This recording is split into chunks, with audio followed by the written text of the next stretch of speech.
Hey y'all, how's it going? Welcome back to See to Play channel. My name is Brooke, and let's go catch up. What do you think? So this is the only bed that's got anything going on right now. So it's been a little bit. I took a break in August. It was quite lovely. I found myself getting extremely burnt out this season, and I think it was a real combination of factors when I really sat down to think about it. I think it was not only the bigger garden, but also just more responsibility, owning a home. And then the other factor is that we had a lot of life stuff for our community. We had weddings to go to, we had baby showers to go to, we had godsons to visit. I mean, and it was all lovely, beautiful things that I'm so privileged and I feel so blessed to be a part of. But it was incredibly draining doing all of that at once. And while the garden was still incredibly beautiful and incredibly productive, I just found myself struggling to preserve everything, which to me is usually a sign to myself that I have too much going on. When I'm like annoyed that I have to harvest a pepper, and then there's been other life stuff going on. My grandfather has advanced stages of dementia, which has been incredibly difficult. We have more life stuff coming down the pipeline.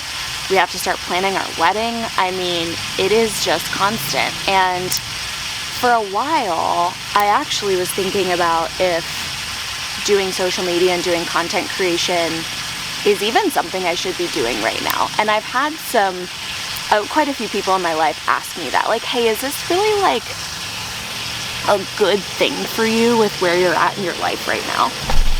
And I'd be lying if I said I didn't have to really take some time to sit with that and consider it. What I can tell you is that the longer that August went on and I was not creating content, I wasn't in the garden, I had no outlet, if you will. The longer that went on, the more unhappy I was, just to level with you. And I think there's a couple of reasons. I have always been a teacher. I used to teach summer camp to little kids when I worked in zoos. I've always enjoyed that part of it. I've always taken on teaching and mentorship roles at all of my corporate jobs. It's just something that makes me feel really fulfilled. And when I found YouTube and social media, I was like, wow, I can do this on like a massive scale. But then came all of the like, why am I not growing fast enough? What am I doing wrong? It became trying to keep up with the rat race that is social media.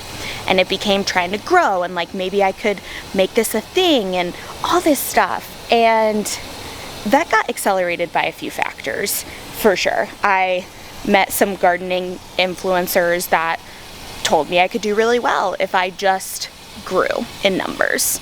My friends would tell me how amazing everything was and how they could really see it becoming something. And listen, I'm not saying we shouldn't support people in their dreams and their goals, because obviously this is something I care a lot about. But we also have this tendency in our society today that if you're passionate about something, that you should make it your full-time job, or you should grow it, or you should be super successful, or make all this money, or blah, blah, blah, blah, blah. And I'll never forget, a couple of years ago, I was working at a job, and me and my coworkers were talking about like our dream jobs. And I don't know that I've ever actually said this out loud on here, but my dream is to have a very small scale farm that's close to the city that supplies really unique and exotic ingredients to restaurants. I don't want it to be big. I don't need to be a millionaire.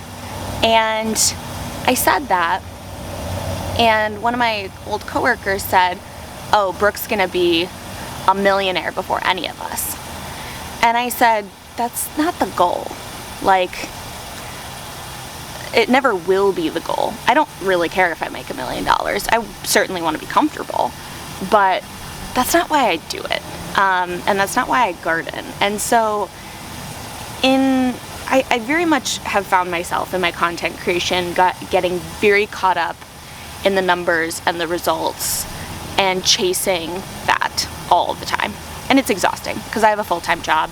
I have a very, very solid social circle of friends. I have a lot of other things to pay attention to. And some people might say that this is silly or misguided, but I think when I started focusing on the results and stopped focusing on the quality of content, that didn't make me feel happy and fulfilled, which is why I started this whole thing in the first place. Why I started Seed to Plate is to show people that look like me, people that have a corporate job, people that live near the city, that like you can do all of this stuff. You don't have to live on a farm. You don't have to live in the middle of nowhere. You can very much garden in whatever space you have. You can do that, and you can feel encouraged by that. You don't have to drink raw milk. You don't have to like have chickens and have farm fresh eggs. You don't have to do any of that. And so I really stopped focusing on quality, and I started focusing on trends and all of this other stuff. And it left me feeling very empty, kind of like when you eat fast food. You're like, well, my stomach's full, but like it didn't really feel nourishing. And so in that way, making content of this style just really didn't feel very nourishing for my soul. The other thing that I didn't really realize I was missing and I had kind of lost was my sense of community here in Austin around gardening and food. And obviously I had that when I was at the community garden, because it was the community garden. I was constantly connecting with people who really kind of live this same purpose of fresh food and, you know, all that stuff. And so, don't get me wrong, my friends, I don't think really many of them garden, if any of them, but they're all extremely supportive. And I love that. And it is an irreplaceable thing in my life to have friends who are that supportive. However, even though I have friends who are incredibly supportive, there's nothing like connecting with people in the gardening community. So, with that being said, I want to tell you some of my ideas for videos. And I'm not saying you're not still going to get some of the standard ones. You'll definitely still get some of the standard ones, but I really want to try and focus on some different aspects and maybe some different style of videos, if you will. So when I kind of went back to the drawing board, if you will, on how I wanted my content to look and how I wanted my channel to look, one thing I kept coming back to is this idea that we end up consuming content that's like very instant gratification, right? Somebody puts something in the ground, it looks all pretty, everything's mulched and all this good stuff. And while that's very inspiring content, I personally, now being a content creator, I kind of see through the bullshit. So one of those bullshit things is people will plant plants and then they never show you what happens next, right? They never actually show you the success of that plant. And that's always been something that's been very inspiring to me. And that's why my channel name is Seed to Plate. It's taking something from a seed, growing it ending up on your plate. So some of the video ideas that I have are telling that story.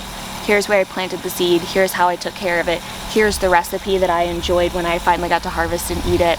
So that's one thing. And kind of the general theme you'll notice is I really want to invest more time at telling better stories and showing and talking about processes from start to finish. Another one is I'm actually this fall and winter going to trial growing my own wedding flowers off season.